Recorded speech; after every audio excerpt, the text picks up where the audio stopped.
D'abord pour répondre à un besoin, on a de plus en plus de jeunes qui sont intéressés par une filière courte. On a un besoin en entreprise de cadres intermédiaires dans les différents domaines et des écoles qui étaient aujourd'hui proposaient déjà des bachelors et d'autres qui étaient en cours de création. Et donc on a créé ce concours pour pouvoir fédérer la marque Puissance Alpha autour de ces établissements qui proposent déjà des bachelors.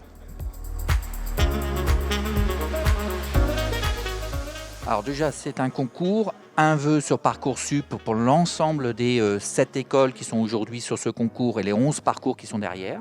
Donc on choisit à travers Parcoursup le concours Puissance Alpha Bachelor.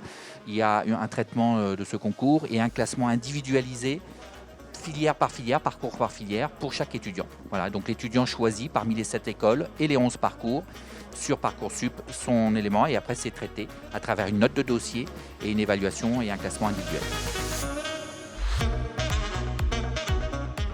Alors, il n'y a pas d'épreuve écrite, c'est vraiment analyse de dossier sur le concours lui-même, donc prise des informations de première et des terminales.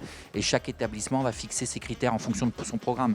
Parce que sur les 11 programmes, vous allez retrouver de la bioinformatique, vous allez retrouver du numérique, de la cybersécurité, vous allez retrouver de la chimie, etc. Donc des thématiques extrêmement larges.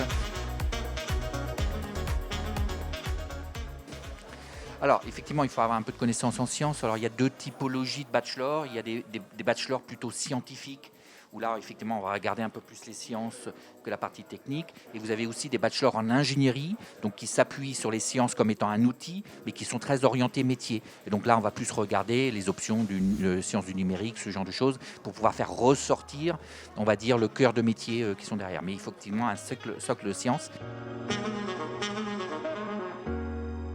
Alors, on sera plus ouvert dans les bachelors sur les spécialités que sur le concours école d'ingénieur en 5 ans, notamment avec l'ensemble des sciences. Donc, ce sont plus des recommandations.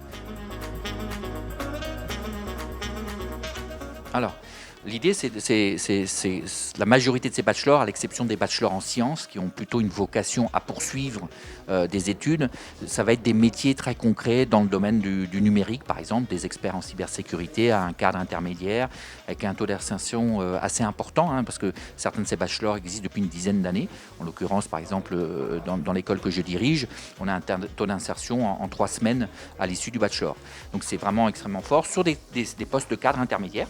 Donc des métiers très variés, hein, donc ça peut être des techniciens un peu supérieurs sur des sujets, des objets connectés par exemple. Ça c'est la première typologie. La deuxième typologie, c'est certains qui au début se disaient en présentant le concours, je veux faire un parcours un peu court pour voir si ça m'intéresse et tout en me laissant la possibilité de poursuivre. Certains d'entre eux vont poursuivre leurs études en école d'ingénieur ou dans des masters ou dans d'autres structures